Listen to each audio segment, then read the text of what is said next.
بسم الله الرحمن الرحیم. ملګرو، امیر جمشید یم. نن درته د قذافي سټیډیم متعلق یو څو اهم خبرې کوم. ملګرو، قذافي سټیډیم چې په لاهور کې دی، دا په 1959 کې تعمیر کړی شوی و. د دې ډومبنی نوم لاهور سټیډیم و. ملګرو، خو په 1974 کې د لیبیا یو رهنما چې د هغه نوم قذافي و، دا په هغه په نوم باندې یعنې اعزاز په طور باندې د هغه نوم دې ته یې ورکړو. او اوس د دې نوی نوم چې کوم دی نو هغه قذافي سټیډیم دی. ملګرو، په 1995 او 96 کې دا دوباره باندې تعمیر شو، یعنی اپګریډ شو.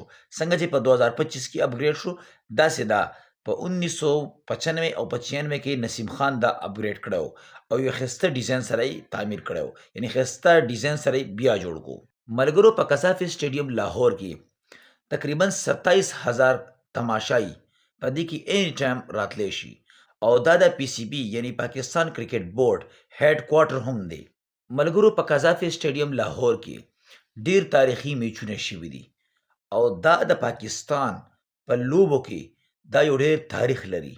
ملګرو، قذافي سټیډیم اوس دوباره په 2024 یا 25 کې دوباره اپګریډ شو او اوس پکې چې کوم دی نو چمپیون ټرافي روانه ده. ملګرو، دا د قذافي سټیډیم متعلق یو څو اهمې خبرې. امید لرم چې تاسو به دا ویډیو خوښ شوي وي. خپلو ملګرو سره لازمي شیر کړئ.